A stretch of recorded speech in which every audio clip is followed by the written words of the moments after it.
అని చెప్తున్నాడు. ఏంది అసలు? మరి ఆయన ఫోన్ చేసి మీరు మాట్లాడిరా కిషనారెడ్డితో? మాట్లాడాము, పొద్దునేడు మాట్లాడాము. ఏమన్నాడు? ఏమన్నాడు, నేను డబ్బులు ఇచ్చినా కానీ నేను పొడ్డేసరిని అంటాడు ఆయన. నువ్వు పొడ్డేసరి అయితే రావాలి, నువ్వు వచ్చాడు మేము బారాడినట్టు నువ్వు బారాడాలి మేము అడుగుతాను. మరి సినిమా అంటే పత్రాలు ఉంటాయి, సంతకాలు ఉంటాయి. మరి సంతకాలు ఇక్కడ వేసిండా సినిమా ప్రొడ్యూసర్ నేను? ఆయన ఏం వేయలే, మాకేం మామూలుగా డబ్బులు ఇచ్చాడు మాకు.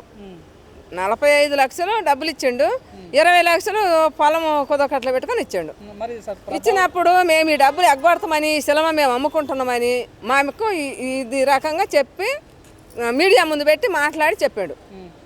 మీరు ఫస్ట్ టైం ప్రెస్ మీట్ పెట్టినప్పుడు సందీప్ రెడ్డి వంగ గురించి ప్రభాస్ గురించి మాట్లాడినప్పుడు పెద్ద స్టేట్ మొత్తం వైరల్ అయిపోయింది. మరి ఏదో జరుగుతుంది అని వైరల్ అయిపోయింది. మరి వాళ్ళకి పోయిందా సందీప్ రెడ్డి వంగ నుంచి ఎవరైనా మాట్లాడి?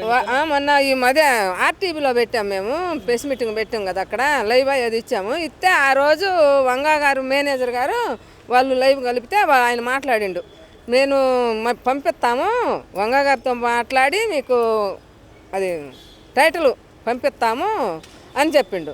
సర్లే చెప్పిండు ఆయన. సరే చెప్పిండు కదా అని చెప్పి మేము కూడా మేలకుండా ఉన్నాము. ఆయన రేపు ఎల్లుండి 3 రోజులు చెప్పిండు. 3 రోజులు స్ట్రైకు. ఈరోజు సోమవారం మంగళవారం బుధవారం 3 రోజులు చూడొచ్చని మేము ఉన్నాము.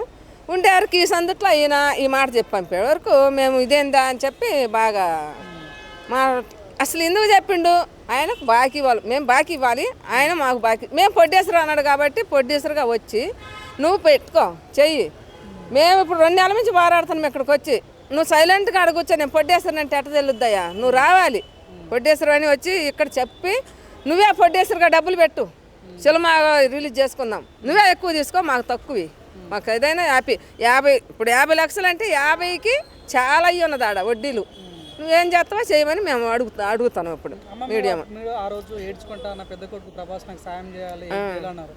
మరి మీ మ్యాటర్స్ ఆర్డర్కి వెళ్ళాం కదా, కిషన్రెడ్డి అని పక్కన పెట్టు, ఆయన మీకు మోసం చేసిన వచ్చి ఏదో పుల్లుతున్నట్టు చేసిన వచ్చాయని మీ దగ్గరైతే ప్రభాస్ గారు న్యాయం చేశారు అనుకోవచ్చా? అదే ఈ మాట వంగా గారు మేనేజర్ గారు చెప్పాడు.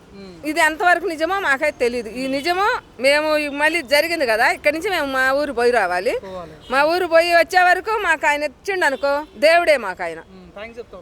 థ్యాంక్స్ చెబుతా ఆయనకి. మాకేనా ఈగేనా ఇస్తే థ్యాంక్స్, ఈ నోటీస్ నాకు ఇస్తే మేము మళ్ళీ అట్లా సినిమా చేసుకుంటాం. థ్యాంక్స్ అందరికీ కూడా, మీ మీడియా వాళ్ళందరికీ కూడా థ్యాంక్స్. ఓకే.